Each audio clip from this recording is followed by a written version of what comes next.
ये एक सुहाना और खुशनुमा दिन था जब दो जोड़ियों ने एक लंबी यात्रा की योजना बनाई थी।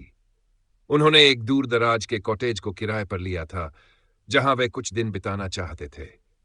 सूरज की किरणें पेड़ों से होकर जमीन पर पड़ रही थी, जैसे जंगल में कुछ रहस्यमयी हलचल हो। यह एक आरामदेह छुट्टी का मौका था जो उनकी दिन प्रतिदिन की जिंदगी से दूर ले जाने वाला था। लेकिन क्या वे जानते थे कि यह यात्रा उन्हें क्या चौंका देने वाला अनुभव देने वाली थी। घूमते घूमते वे आखिरकार अपने गंतव्य तक पहुंच ही गए। चारों थककर गिरे हुए थे लेकिन उत्साहित भी थे। वे कॉटेज में दाखिल हुए जो घने जंगलों के बीच स्थित था। वहां का वातावरण ताजगी से भरा हुआ था। हवा में हल्की सी ठंडक थी और शाम के करीब आते ही तापमान में गिरावट महसूस होने लगी। लेकिन वे सभी बहुत खुश थे कि अब वे अपने लंबे रास्ते से मुक्त हो चुके थे। कुछ देर बाद एक जोड़ी, अलेक्स और लॉरा, और दूसरी जोड़ी में जॉर्ज, सारा का बॉयफ्रेंड, ने यह तय किया कि वे थोड़ा बाहर चलकर आसपास के क्षेत्र को देखेंगे। परंतु सारा, जो पहले ही लंबी यात्रा से थक चुकी थी, आराम करना चाहती थी। उसे महसूस हो रहा था कि उसे अब और ज्यादा चलने की जरूरत नहीं है। वह कॉटेज में आराम करने लगी और बाकी 3 लोग बाहर निकल गए। समय बीतता गया। रात का अंधेरा धीरे धीरे बढ़ने लगा और एक भयंकर आंधी आ गई। हवा का शोर और बारिश की झड़ी तेज हो गई। सारा घबराई हुई थी। उसने जॉर्ज और बाकी सबको फोन किया लेकिन कोई भी नहीं उठा। उसके दिल में एक अजीब सी बेचैनी होने लगी। वह सोचने लगी, क्या अगर उन्हें कुछ हो गया हो। बारिश और आंधी की आवाज में अचानक से दरवाजे पर 3 तेज खटके की आवाज सुनाई दी। सारा का दिल जोर से धड़कने लगा। क्या ये वे लोग लौट आए थे या फिर कुछ और था? सारा ने डरते डरते दरवाजा खोला। सामने अलेक्स और लॉरा खड़े थे। उनके कपड़े फटे हुए थे, चेहरे पर खरोंचें थी और वे थके हुए दिख रहे थे। उनकी आंखों में एक खौफ था और उनकी हालत ऐसी लग रही थी जैसे वे कुछ भूतिया अनुभव से गुजर चुके हों। सारा ने जल्दी से पूछा, कहाँ है जॉर्ज? अलेक्स की आंखों में डर था और उसकी आवाज थकी हुई थी। हम उसे नहीं बचा पाए सारा। क्या? सारा बोली, वह कहाँ है? वह वापस क्यों नहीं आया?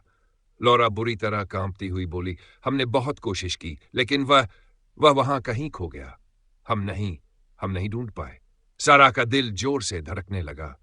वह बुरी तरह से कांपते हुए दरवाजे को बंद कर दिया और अपने कमरे में रोने लगी। उसकी आंखों से आंसू गिर रहे थे। बाकी दोनों जोड़े ने बिस्तर पर जाने का फैसला किया लेकिन सारा का मन अशांत था। वह चुपके से रोते रोते खिड़की के पास बैठी थी और तभी उसकी नजरें बाहर के अंधेरे में कुछ हलचल को देख पाई। वह एक धुंधला सा आकृति देख रही थी जो दूर से हाथ हिलाते हुए उसे बुला रही थी। सारा को यकीन नहीं हो रहा था कि यह क्या था। वह और करीब से देखने के लिए खड़ी हो गई और फिर वह आकृति उसे पूरी तरह से दिखी। वह कोई और नहीं बल्कि जॉर्ज था। वह मैदान के बीच में खड़ा था और उसकी आंखें एक अजीब सी चमक से भरी हुई थीं। सारा का दिल एक पल में पूरी तरह से घबराया और खुशी के मिले जुले एहसास से भर गया। उसने दौड़ते हुए जॉर्ज के पास जाना शुरू किया। जॉर्ज, तुम कहाँ थे? वह गहरी सांस लेते हुए बोली, लेकिन जॉर्ज की आंखों में एक ऐसी डरावनी घबराहट थी जो उसने कभी नहीं देखी थी। जॉर्ज ने अपना हाथ उसके हाथ में मजबूती से पकड़ा और उसे तेजी से दौड़ने को कहा। हम सब नहीं बच पाए, वह हाँफते हुए बोला। उसकी आवाज में डर साफ सुनाई दे रहा था। तुम्हें समझना होगा सारा, वह सब मारे जा चुके हैं। मुझे खेद है। सारा की समझ में कुछ भी नहीं आ रहा था। क्या तुम ठीक कह रहे हो जॉर्ज? वह हाँफते हुए बोली। लेकिन जॉर्ज लगातार दौड़ रहा था। उसके चेहरे पर एक अजीब सा डर था, जैसे वह किसी खौफनाक चीज से भाग रहा हो। क्या हुआ था? सारा ने फिर से पूछा। क्या देखा तुमने? जॉर्ज की पकड़ और भी कस गई और वह तेजी से दौड़ता गया। तुम्हें दौड़ना होगा सारा, हमें उन्हें छोड़कर भागना होगा। यह सब खत्म हो चुका है। सारा का मन घबराहट और उलझन से भरा हुआ था। उसके दिल में डर समा गया था।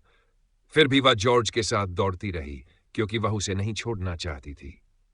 जब वे कॉटेज के पास पहुंचे तो अचानक से जॉर्ज का हाथ उसकी हाथ से ढीला पड़ गया और जैसे ही उसने पलट कर देखा, जॉर्ज गायब हो गया था।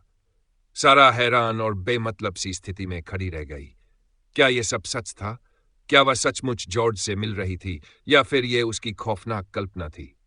तभी साराह ने महसूस किया कि वह सिर्फ एक साधारण हाइकिंग ट्रिप पर नहीं आई थी। यह एक मौत के जंगल में फंसी हुई आत्माओं का खेल था और अब वह खुद उन आत्माओं का हिस्सा बन चुकी थी। उसने अंत में समझ लिया कि जॉर्ज सच बोल रहा था। जो कभी भी उस जगह से वापस नहीं आ सका, वह अब एक और भूतिया ताकत बन चुका था।